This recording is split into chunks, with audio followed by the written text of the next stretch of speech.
Token number 1 37,000 అలా token number 1 37,000 ఒకటోసారి order చేయడం అన్నట్టు అది చూస్తాం మేము టోకన్ నెంబర్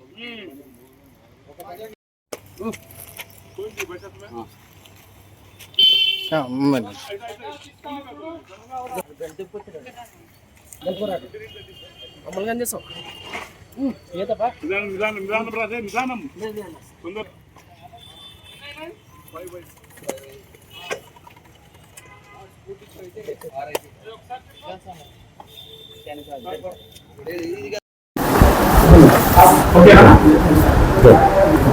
గౌరవ డిప్యూటీ కమిషనర్ గారి ఆదేశాల మేరకు ఈరోజు ఆదోని స్టేషన్లో గతంలో ఎన్డీపీఎల్ అదేవిధంగా నాట్సారాయ్ కేసులలో పట్టుబడిన 23 వాహనాలు, ఇందులో 3 ఆటోలు, 20 టూ వీలర్స్, వీటిని ఈరోజు వేలం వేయడం జరిగింది.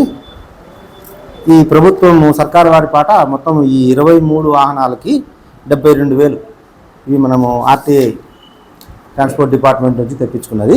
ఈ 72,000కు గాను మనకి 1,15,500 రూపాయలు వేలంపాటలో మనకు వచ్చింది.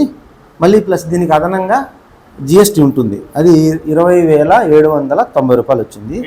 మొత్తము 1,36,290 రూపాయలు వచ్చింది. అంటే 72,000 రూపాయల ఈ వాహనాలకి 1,36,290 వచ్చింది.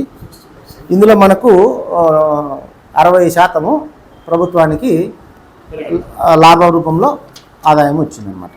ఓకే సార్, ఇందులో స్క్రాప్ బండ్లు ఎన్ని ఉన్నాయి? రన్నింగ్ వెహికల్స్ ఏమైనా ఉన్నాయా సార్? ఇందులో 3 వెహికల్స్ రోడ్డు వర్తి, బైక్లు, మిగతావన్నీ స్క్రాప్. మొత్తం స్క్రాప్.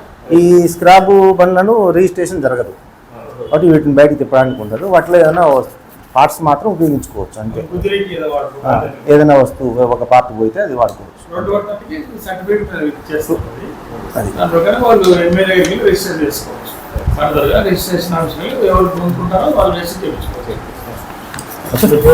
నా పేరు Ramakrishna Reddy, assistant excise superintendent Kurnool.